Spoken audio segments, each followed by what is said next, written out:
Hello बच्चों, आज की अपनी इस वीडियो में हम प्रयत्न की दृष्टि से व्यंजनों के भेद करेंगे। इससे पहले की वीडियो में हमने सौर यंत्रियों के में कंपन के आधार पर वर्णों के भेद किए थे। अगर आपने मेरी वो वीडियो ना देखी हो तो मेरे चैनल पर जाकर देख सकते हैं।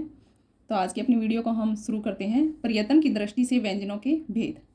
उच्चारण के समय मुख से निकलने वाली वायु की मात्रा के आधार पर व्यंजनों को दो भागों में बांटा गया है।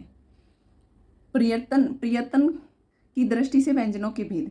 तो प्रयत्न क्या होता है? जो हम व्यंजनों का जो उच्चारण करते हैं उस समय जो वायु बाहर आती है, हमारी मुख से जो वायु बाहर आती है वो कितनी मात्रा में बाहर आई किस व्यंजन के उच्चारण में, उसको बोलते हैं प्रयत्न। हम इनको उच्चारण करते हैं तो एक प्रयत्न करते हैं उसके लिए, तो उसे बोला जाता है प्रयत्न। तो उस प्रयत्न की दृष्टि से व्यंजनों को के दो भेद हैं, अल्पप्राण और महाप्राण।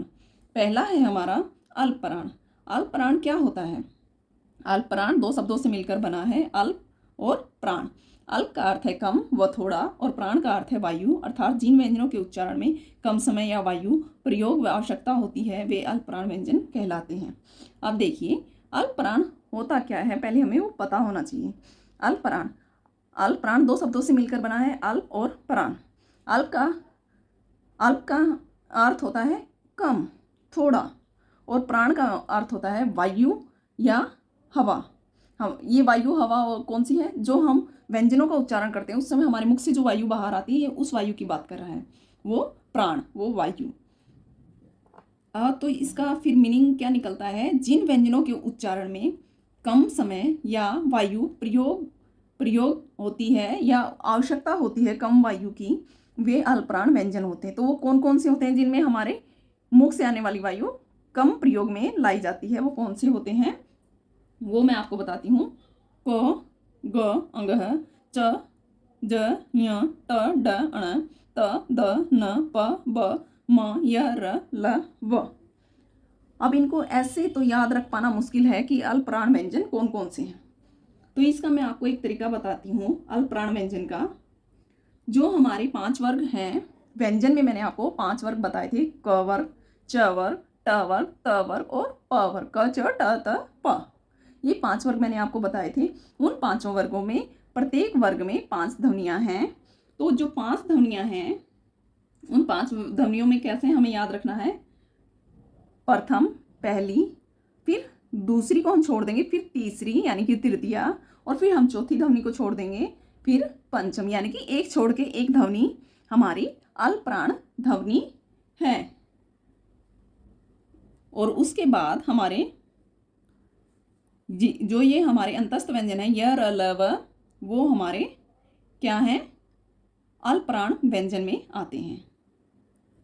एक बार मैं आपको थोड़ा व्यंजनों का वर्गीकरण दिखा के समझा देती हूँ।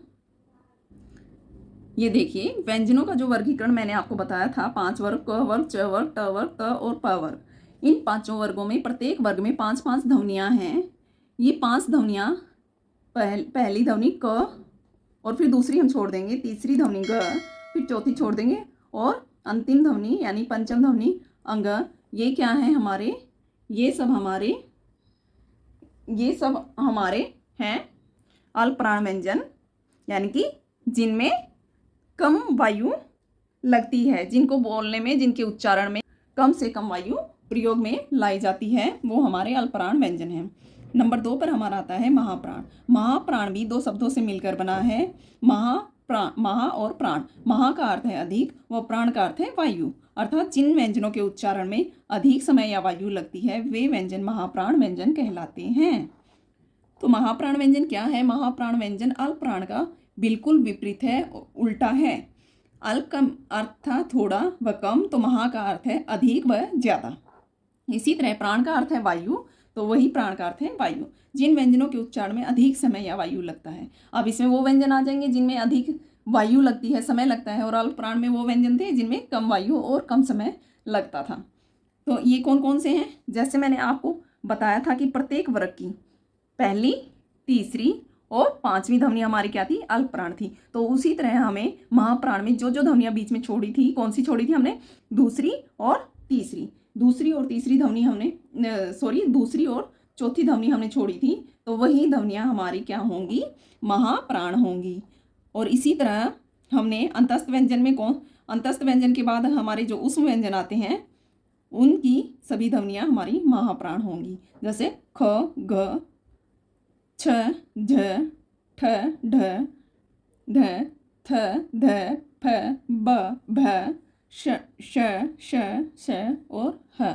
ये हमारी महाप्राण ध्वनियाँ हैं या महाप्राण व्यंजन हैं।